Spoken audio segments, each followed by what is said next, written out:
Hi, Lynn Huber here. Today is tip number 2 about how to be a master networker.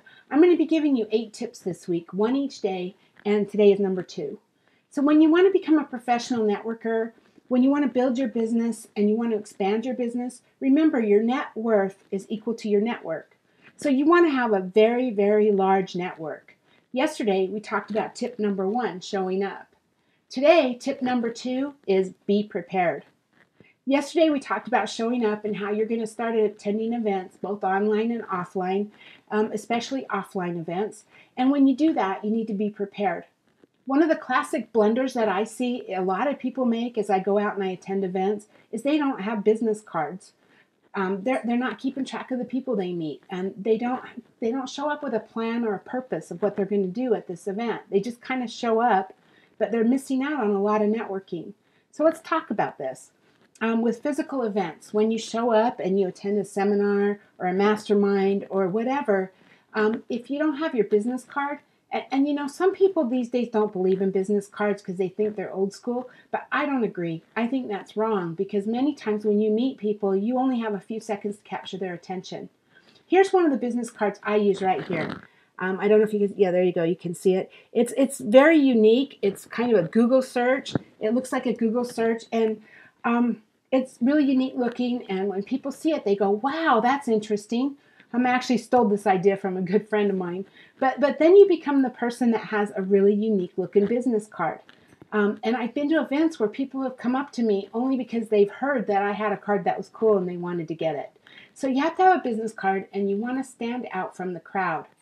Number 2 is even before you even attend the event, is you want to research it. You want to find out, if you can, who's going to be at the event. Who's going to be speaking at the event? Who else is going to be there? And then identify a list of people that you want to meet.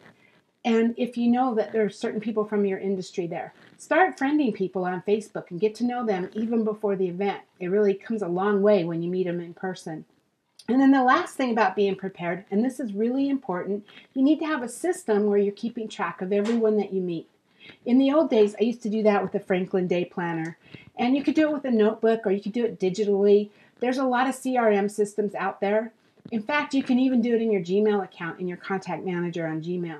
But here's the key, and I learned this a long time ago. Every person that you ever meet, you want to get their information. You want to put them in your contact manager, and you want to write a note about them, something very specific about how you met them and what was unique about them, because that's going to jog your memory in the future when you go to contact them. So for example, when I get a business card, I'll write on the back of it just a quick note about how I met them, or something that will help me remember them so I can follow up with them. Another thing I do sometimes is I use my smartphone a lot. And so I have a program called Evernote on my smartphone. It's a free program. It lets me take pictures of things. And so a lot of times when I meet someone for the first time and they give me their business card, while I'm talking to them, I might say, listen, I'm going to take a picture of your business card. And usually they don't mind, because I tell them that it helps me to remember people. And so I'll just snap a picture of the business card. I write a little note, and then sometimes I'll even ask them, would you mind if I took a picture real quick? Helps me remember everyone I meet.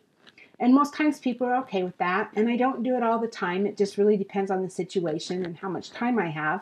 But when I get back home, I've got my list of people, everyone that I've ever met, and I have notes in there, and now I'm very well prepared. And so that's my next step to becoming a very well-networked person.